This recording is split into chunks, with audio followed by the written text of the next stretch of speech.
Good evening all, and welcome. Tonight's video has been graciously sponsored by Skillshare. This amazing platform offers a variety of online classes on literally anything you can think of. And given the current situation that we're all going through, I think it is a really great time to just start learning anything you want. Brush up on an old skill or maybe something that you might want to pick up. It's a great learning opportunity. Just go nuts. I personally have been practicing my poi thanks to Skillshare for the past few months with the help of Ben Drexler. He's a really awesome flow artist, and if you're into flow arts, seriously good, check him out. The first 1,000 people who click the link as the pinned comment and in the description will get 2 months for free. That's plenty of time to binge on pretty much anything you want. So go nuts. Thanks guys.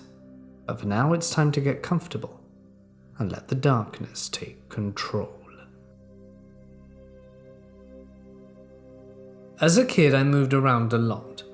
I lived in a total of 8 different countries. The 5th country I lived in was Germany, in the city of Kiel, in Schleswig-Holstein, North Germany near Denmark. I lived there for 9 months between the ages of 11 and 12, and I'm 20 now. I have 4 siblings, an older sister and brother, and a younger sister and brother. Now onto the actual supposed paranormal side of this. My mother and father worked from the hours of 10 to 6. During this time we'd be at school, and then home alone for about 3 hours. My younger sister, aged 7 at the time, and my younger brother, aged 9, were picked up by a family friend and taken to her house during this time. My older brother, aged 16 at the time, went to his girlfriend's or played football. Me and my sister, aged 12, were home. We had lived in Germany for exactly 2 weeks. We arrived at our house, and unfortunately we found our cat, who was 18, had passed away. We weren't religious, but our cleaner was, and she found us crying over our cat, and she prayed. Before leaving that night around 5, she said, "I'm so sorry," or something akin to it, but we told her it was fine and that we would get a new cat. And then she said, "No girls, I'm sorry for what's to happen in the future." She said that exactly. Our German was bad, her English wasn't the best, and we didn't understand, but being the children we were, we brushed it off and went inside to play Wii Sports instead. A week later we got home, and my older brother came with us for once. We'd all been sitting around for a few minutes when my brother said, "Sandy, I bet we can play hide and seek and you will lose." And then my sister said she wanted to join in. I wish I'd never played. We decided that the top floor of the house was off limits, and we'd play on the bottom floor. So we did. It went well until I couldn't find my sister for an hour and a half. My parents got home and we said we'd lost her. They went into the garden to search and my father got angry. He went to the bar, and we searched absolutely everywhere. Until my mum went into the attic, and there she was. My mum went over to ask her why she didn't stay on the bottom floor, but my sister didn't reply. She didn't actually come out. She stayed up there for 4 days before getting so dehydrated she came down and fell down the stairs. We took her to a hospital. She had broken collarbones and stayed in the hospital for a while. When we got back, she was never the same. She wouldn't speak. She'd only eat basic foods and very small amounts of it. My parents were angry. They had no sympathy and probably weren't really the best parents.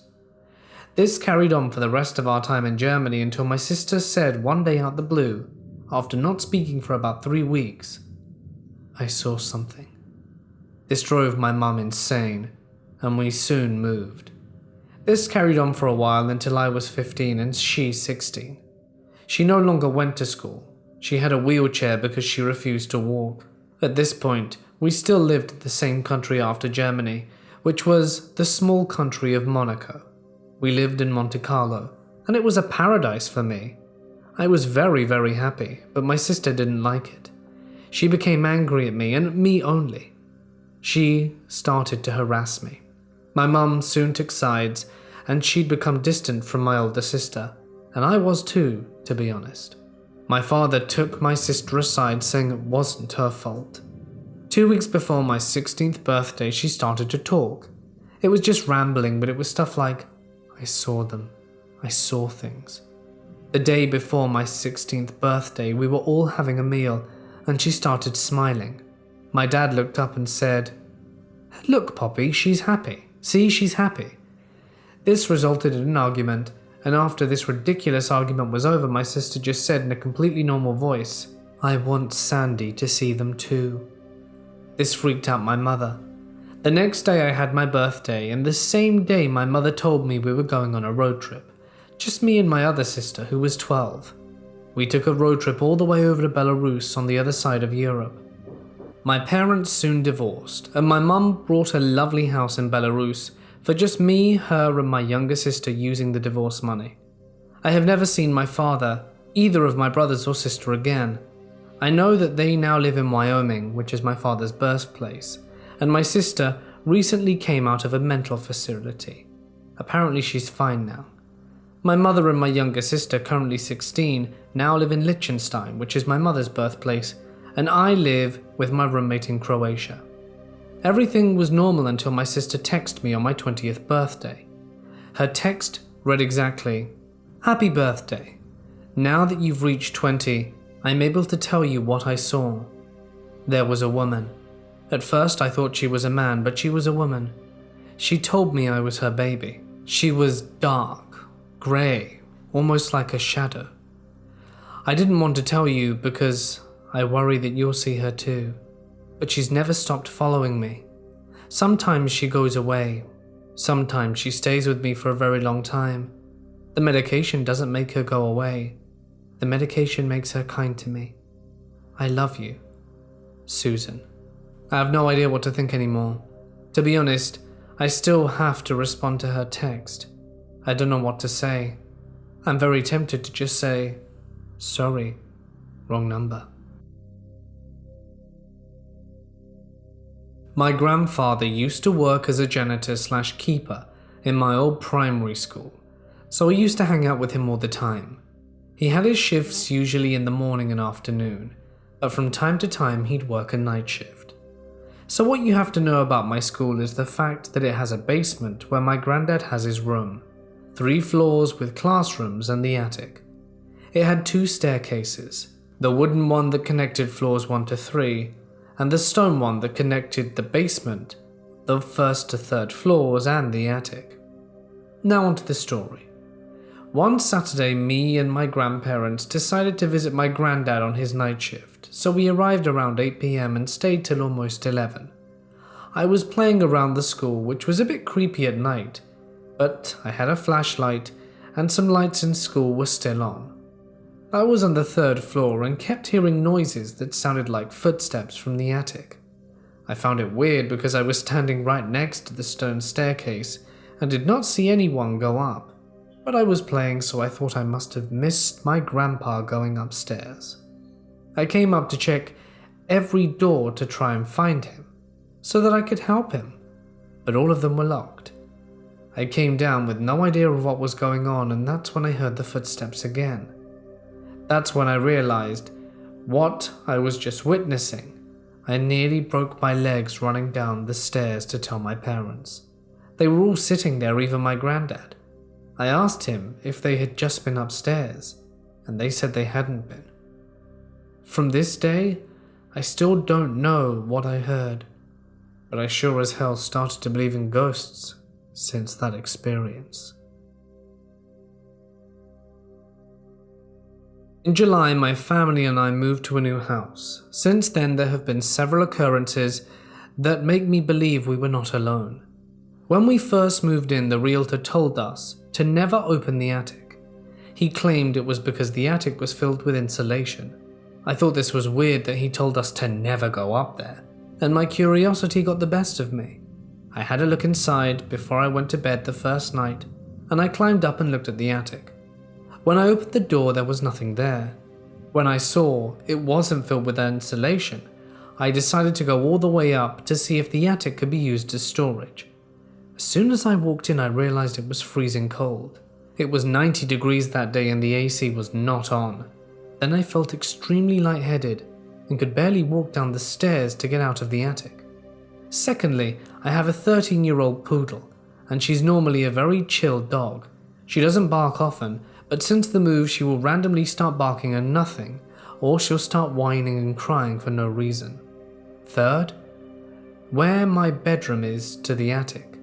The attic is right above my room, and often I'm woken up by footsteps above my head that sound like someone was walking down the attic stairs, when I'm the only one awake. Finally, my biggest concern is that normally I'm very good at finding information about buildings and their past.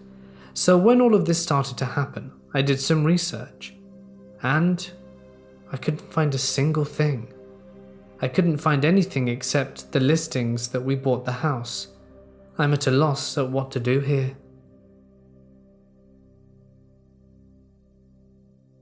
Some context before I get to the nitty-gritty. I'm a 21-year-old guy and I've been exploring abandoned places since I was 16. I've gone all over the US, hospitals, asylums, warehouses, and at one time even a nuclear power plant. Over the years I've taken different groups of people to these places, and it seems like every one of them are hardcore believers in the paranormal. I've always been interested in it, but I've never really believed in it. The people I always take are always saying they can hear whispers or seeing ghosts, when I can clearly see the wind is blowing the blinds in a building and it makes a noise that scares them. There's only been a handful of times where I'm like, yeah, okay, I can't explain what that noise was. And that brings me to what happened last night. So here I am with my roommate looking up places we haven't been to yet, and this old abandoned hotel pops up. The Hayden Hotel. It looks really cool. I read some stories on Reddit about it and I really wanted to go, and it turns out it's only an hour and a half away. We geared up and started heading out. This place is in the middle of nowhere in the woods, kind of spooky, but not worse than other places. It's raining pretty lightly, which adds to the aesthetic. We crawl in through one of the windows and start checking the place out. It's a really old-looking building, kinda like something I remember seeing on one of my elementary school field trips to some old-timey place. My roommate is recording on his GoPro because we have talked about making a YouTube channel, but I'm indifferent. We head to the second floor, and that's when you can actually tell it used to be a hotel. Identical rooms and such. We decide to split up, me in one room, him in the rooms across the hall. I walk around a room a bit. There's a fireplace and an entrance to the back hallway that connects all the bathrooms. Nothing really notable. I go back to the entrance to the front hallway, where I can see my roommate Tyler vlogging in the other room. So I decide to try and look out the window. No matter where I am more nervous about getting caught by an angry neighbor than I am about seeing something paranormal. Something no one I go with seems to share. As I'm looking at the window towards the house or cabins in the distance, I begin to listen to the rain. Despite barely raining outside, it sounds like a hurricane in the house, which is odd. I listen more and begin to notice a pattern to the rain. I figure there must be something on the roof making the water flow strangely, and after a while, I begin to hear something else behind the noise of the rain. I hear footsteps. Heel and toe, and again, and then just heel, and then a stop, like someone who was walking, stopped all of a sudden to avoid being heard. I instantly look over to the other room and see Tyler sitting down, so I know the noise wasn't him. I ask him if he's heard the footsteps too. He says no and accuses me of making it up, to scare him. I've been to places with people that do that, and it annoys me to no end. I take exploring seriously, because you don't know if you do something, make a noise, shine a light, if it might get you caught and busted for being there. I ended up explaining to Tyler in detail what I heard, and he said something along the lines of, and that's when I heard the footsteps. Then, clear as day to me, I hear a woman ask, "Can you hear me?" I am immediately blinded by Tyler's flashlight, and "Did you hear that?" After that, he took what I said a bit more seriously. Tyler later explained to me that he couldn't quite hear what the voice said, but he knew it came from the room I was in.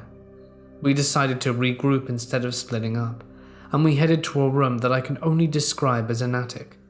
It was on the same floor, but man did it look like a stereotypical attic you would see in a place like this. We sat down and began to talk about what had just happened, and I started to use my voice recorder on my phone because I didn't trust his GoPro to catch any sound while it was raining like this. 10 minutes later, I started it, and Tyler and I were both startled by a tapping noise in the corner of the room that lasted 5 seconds. The strange thing is, the recording I have, the noise we heard versus the noise we recorded doesn't match up at all. One, the length is completely different. The recording is less than a second, and what we heard was way longer. I've played it for a couple of people and I've heard its voice. A door shutting or opening, where all the doors are shut, stuck. Or something falling, but not a tapping like we heard. After we heard this tapping, we decided to do a walk around the whole place. Nothing really eventful happened except Tyler said he heard sobbing coming from the attic room after we left, but that was it. I couldn't find that in the voice recording. After we left, we did a bit more research. Don't know if it's true, but a family used to live there in the 60s, but they boarded up the top floor because they were scared of it. They claimed to hear a woman's voice, sobbing, footsteps, and chains being dragged around the floor.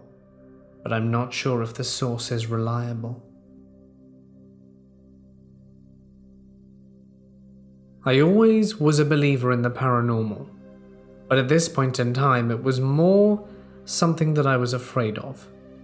My grandma's house was always one of those places that gave me the creeps, not because it was old, as it was built in the 90s, but because my grandma openly admitted that she heard weird things. Of course, she was always pretty nonchalant about it, but I was typically pretty horrified at the creepy things she'd tell me. My grandma always had an interest for dolls, and of course, clowns. Mostly everywhere you'd look, you'd have at least one doll. At the time I was about 13 and I'm 19 now, and this story has been one that I've always shared and still get chills from. I had visited her house during the summer, before her and my grandpa had retired, and I was babysitting my 3 younger cousins of 11, 9 and 7. We had the house to ourselves, and they were semi-early risers. I'd fallen asleep on the couch that night, and woke up to them asking me if I was up. I got up to make a bowl of cereal when one of them finally asks, "Hey, did you hear that music playing a little bit ago?" I shook my head and pretty much brushed it off until a few minutes later when I heard it. Chills descended down my spine, and I sort of cocked my head to listen better. But it was quiet, so I couldn't hear very well. I, albeit creeped out, just tried to ignore it. We all moved into the living room, and I threw some cartoons on the TV to lighten the mood and eat my food. It wasn't even 15 minutes before I heard it again. It registered in my head, by that point, that it sounded like one of those wind-up jack-in-the-boxes. It sounded slower, and a bit more decrepit, but I knew it was for sure that. I checked in every single room, turned off the living room TV, checked all the phones and laptops to make sure the volume was off, and made sure all the TVs in the house were off. Everything was off, or at least silenced. We sat in deafening silence just to make sure we weren't insane, or hearing a TV or something. We waited a while, and it took about 20 minutes, and we heard it again. This time, it was louder than the other times, and we were sitting in the computer room all crammed onto the small daybed with our knees pretty much tucked at our chests. We had shut the bedroom door at least 90%, and it started to sound like the noise was creeping down the hallway. For reference, the hallway wasn't very long or narrow. 2 people could probably stand side by side, and it was only about 15 feet long before it opened into the living room at the end of the hall. And there's a bathroom. If you're facing the living room, back to the bathroom, aka the end of the hallway, and then a bedroom to the right, and my grandmother's bedroom to the left, and then about 3 feet ahead is the computer room. We watched the bedroom door push open the very slightest bit, like hardly a hair, and the noise sounded as if we were standing outside the door. Of course, I noped out of there and called my grandmother, who sent my family friend and her friend to visit. They stayed about 45 minutes, checked out the house, but of course, it was radio silence the entire time they were there. After they left, we retreated back to the computer room and my cousin decided to play the Xbox, and we all just sat watching. It was a while before it happened again, but it did, and it was relatively loud now. I took the two younger cousins and we went outside for a walk on the train tracks just to get out of the house. The oldest of the three insisted he wasn't afraid and stayed inside to play his game. Not even 10 minutes pass and I hear someone hauling ass down the rocks on the tracks, and I see it's my cousin, who's wearing my grandmother's flip-flops, and he looks absolutely horrified. I asked him what he saw and he wouldn't say. He insisted he didn't want to talk about it and that he was just really scared and wanted to be outside for a while. He told me that he put on her shoes because they were the closest things he could grab and he was too scared to find his sneakers.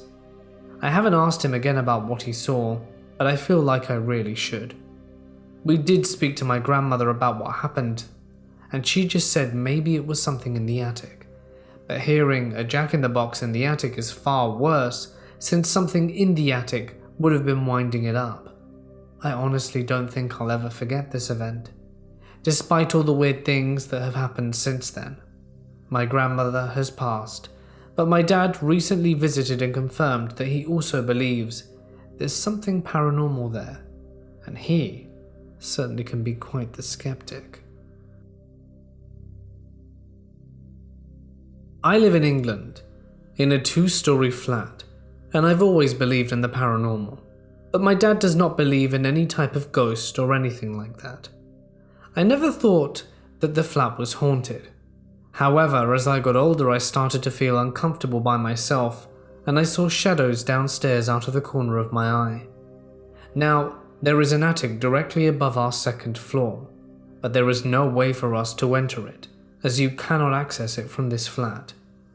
The only way to access this attic is by having a specific key that can open the attic, as it is council flats, which is above all of our neighbours' houses. However, the attic above my flat is the only one which is blocked off, and there is no way to enter it. I have the last flat on the end of the 18 council flats, and there are no neighbours above us, just the attic, which none of us can access without the key, and they would still not be able to get above our flat.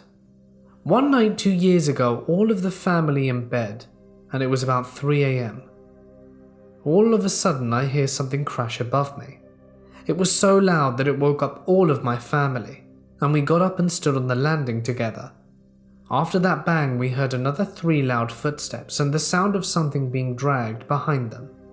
It was so scary, as we knew that no one can physically be up there. My dad was not convinced that it was a ghost. He thought someone had somehow gotten into the attic, so he went outside to check if the communal attic door was opened. I followed him outside and it was completely padlocked, shut with heavy chains around the lock. I tried to explain to him, how can anyone be up there in our part of the attic when it's blocked off and impossible to get into? We came back into the house and we were all quite shaken up. My brother was quite young and was able to get sleep, but I stayed up all night and found it hard to sleep. After this experience, I started to smell old cigarette smell every time I would enter near my toilet, and it smelled so odd. After that event, me, my brother and my mum went away on holiday while my dad had to stay and work. He told me he slept with headphones on every night as he felt uncomfortable by himself. So, tell me, what were these noises, as my family still have no idea what they were, and since we've heard many a strange noise. This started off a year ago at 4 a.m. when I heard what sounded like someone knocking on my bedroom window. There are no trees near my house or anything else that could possibly be hitting my window. Not only that, but it definitely has the unique sounds of human knuckles tapping on glass. I was terrified and didn't go to open the blinds on my window because I imagined that if I did, I would see a horrifying face staring at me. So I went to sleep and tried to ignore it. It carried on for another half an hour, on and off tapping. It happened every night at the exact same time for weeks after that, but then it seemed to stop, until a month later when I once again, between 2 and 4 a.m., heard the same distinct tapping on my window. I immediately remembered it from before, but this time I grabbed my knife and opened the blinds. I couldn't see anything, which was weird, but I was relieved there was no one staring at me. Ever since then, it happened once every few weeks, or sometimes a few times per week. Always when my blinds are closed, until about 3 weeks ago when I was texting my friend with my back to the window with the open blind, and I heard it again, louder because of the open blind. I was terrified to turn around, and I immediately called my friend, who I'd already told about it before, and explained what was happening. He laughed and said I should turn around. I did, and once again there was nothing there, so I said goodbye to my friend and went to sleep. Now it would have been fine if it had just stayed with the knocking and nothing else, but ever since that night 3 weeks ago I've not heard a single knock at my window. Instead I now hear footsteps in the attic, above my room, directly above where my window is. This obviously freaked me out a bunch, because my first thought was that either whoever it was had been knocking at my window has found a way into my house via the attic, or there's an actual person living in my house. I played it off as just sounds that a house makes, and turned it into a joke on my Instagram of Attic Man. But I noticed a few days ago that gradually over the past 3 weeks, since I first heard the footsteps, they've been getting closer and closer to the hatch that leads to my attic, which very unfortunately just happens to be directly above my door. Ever since then, whenever I have to leave my room at night for any reason, I always nervously look up at the hatch first, to make sure it is still closed. But tonight is different. About half hour ago I needed to go out of my room to the bathroom, which happens to be right next to my room. But as soon as I opened my door I felt a very strong feeling of fear, that someone was staring at me from somewhere. I forced myself to go to the bathroom to brush my teeth anyway. But whilst I was in the bathroom I started hearing the footsteps again, right next to the hatch in the attic. I ran back to my room and closed the door and got into bed. Then just recently I heard this light thud outside my door, just as if someone had dropped down from the attic and into the hallway. I was terrified and messaged my friends, but just like my family, they're all asleep as it's 3:40 in the morning. I turned out all the lights in my room except for one, hoping that if there was something out there it wouldn't notice me. For about 5 minutes after that I could hear footsteps and the floorboards creaking along the hall, and then go down the stairs, and then come back up. After that they stopped, and instead I can now hear scratching and tapping sounds in all of my walls. Also, for about a minute I actually heard a weird sound of what sounds like monks chanting, which kept getting louder, until it was loud enough that I was sure I wasn't imagining it. There is one strange thing that happened during my childhood that I know was not a dream, nightmare, or a sleep paralysis episode. We lived in a tiny row home, and I shared the attic with my brother Dave, who was a year younger than me. The room was split, with an open staircase, and Dave slept on one side of the room and I on the other. There was a wall light at the top of the stairs that we usually kept on at night, and it happened to be turned on the night when something unearthly dropped in for a visit. I was about 8 at the time, when I woke up in the middle of the night to a loud and almost deafening electronic humming.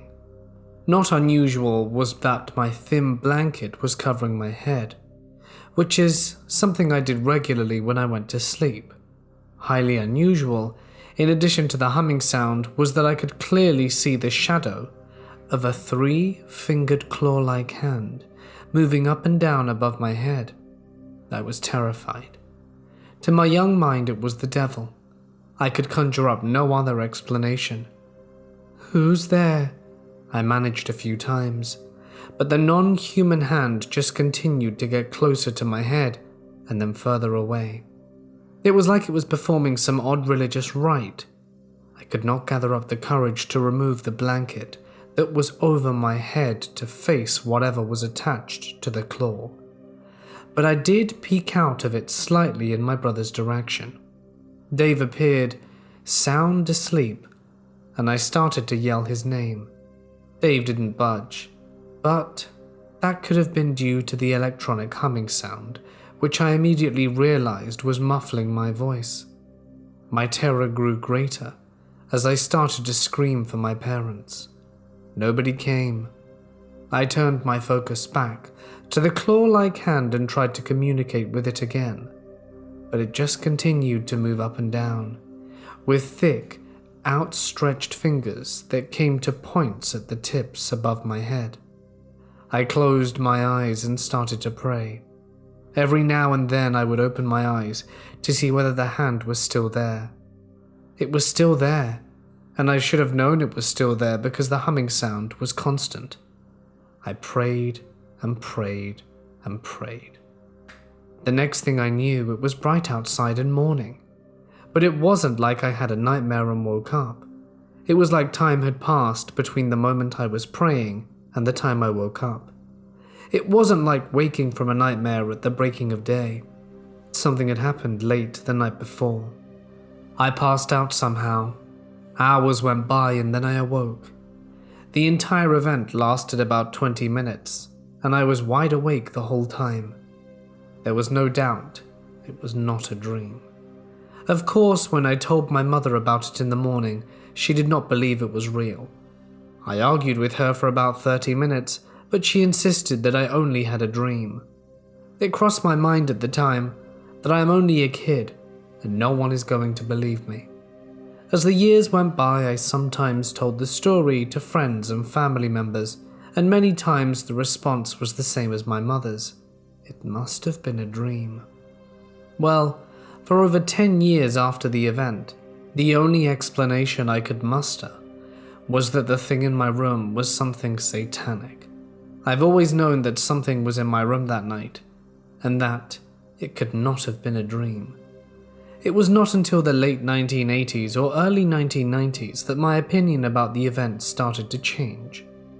The first time I had any knowledge that some people believed in extraterrestrial beings were coming to Earth was in the late 70s or early 80s. I'd watched science fiction films growing up as such, like Earth vs. Flying Saucers and War of the Worlds.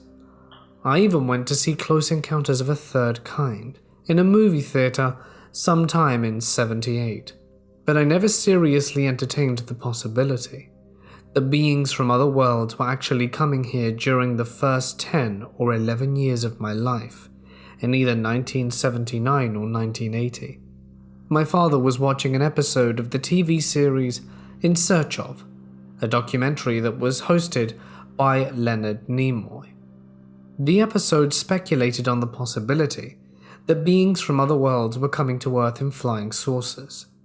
It was the first time I had ever been presented with information that extraterrestrials could actually be real.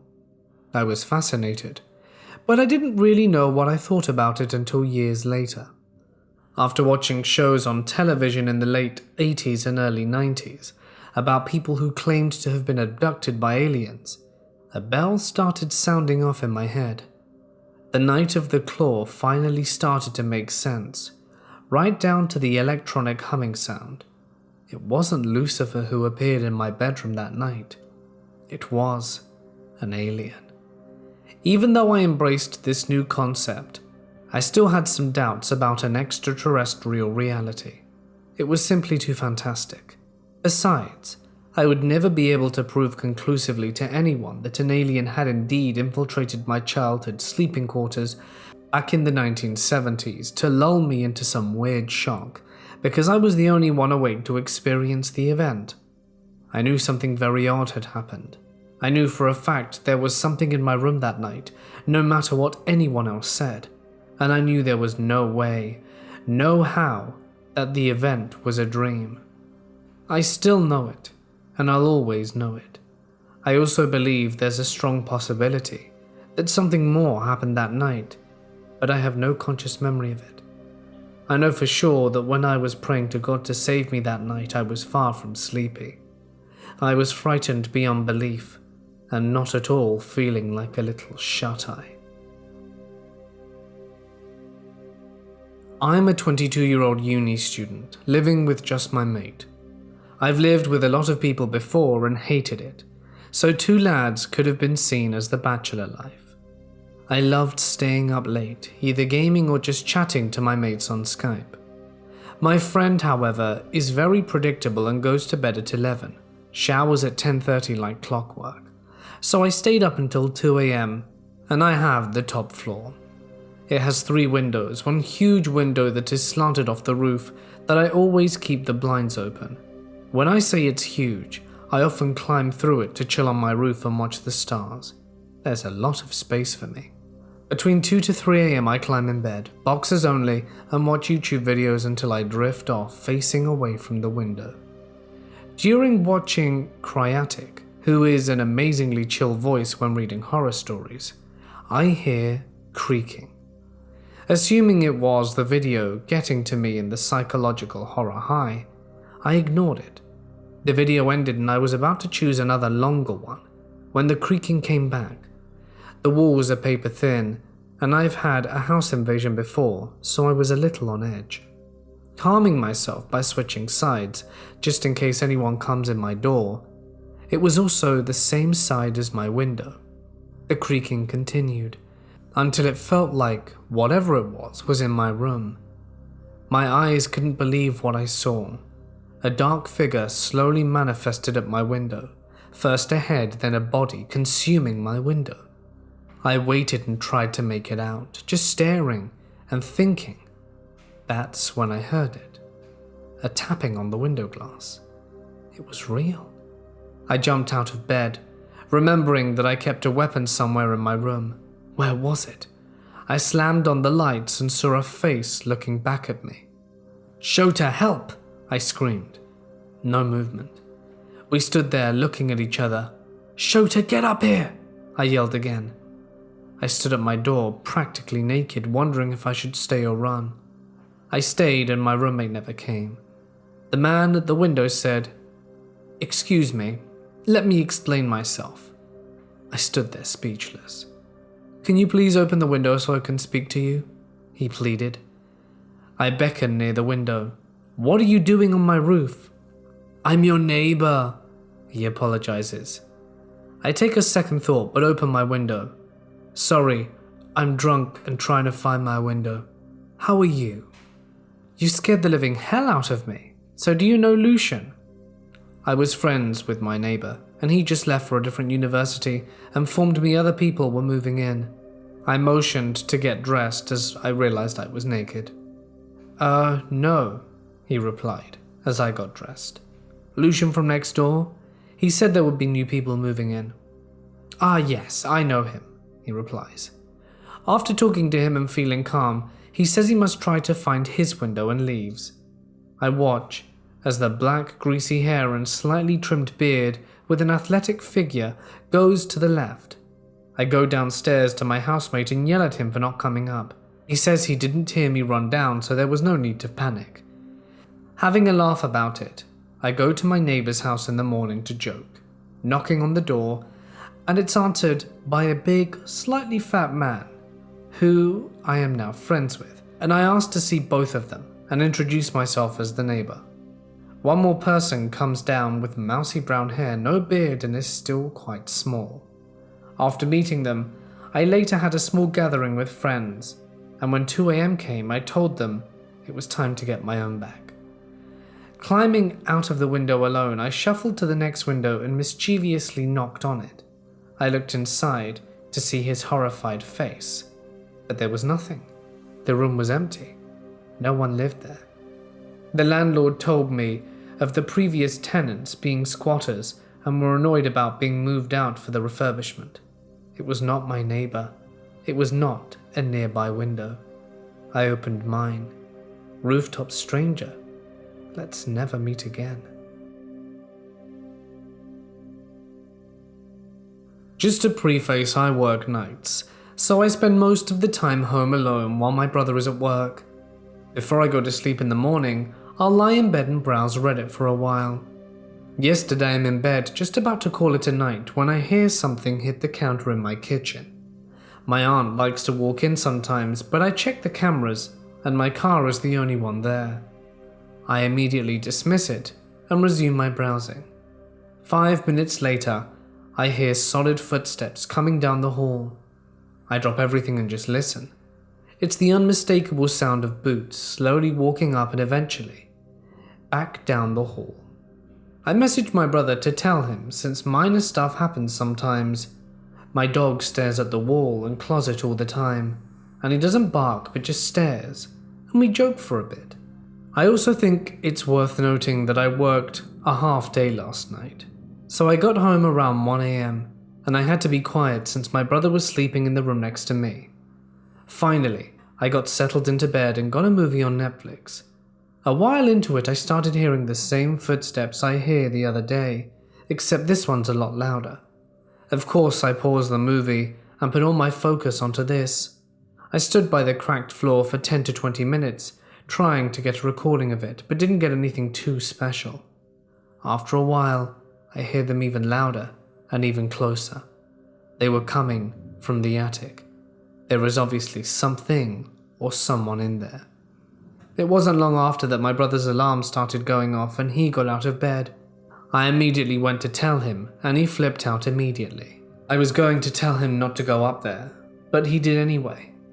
When he looked up, there was nothing and nowhere to hide. I honestly don't know what's going on, but the creepy noises are starting to get to me. Hey guys, it's Mort here and thank you so much for listening. I do hope you enjoyed tonight's video. Attics are creepy. I'm quite fortunate I don't actually have one. If you did like tonight's video, please be sure to do, the usual stuff. As always, a huge thanks to the patrons whose lovely names are on screen, and if you'd like to join our legion of patrons, feel free to check out the link in the description. You get some pretty fancy perks for doing so feel free to consider it. Alright then guys, if you have any stories you want to share that you'd like narrated, you can share them with my email and they might make their way onto the channel soon enough. Just please be keen on your grammar, punctuation and paragraphing. For now though, it's time for me to sign off. Stay awesome, and I'll see you in the next one.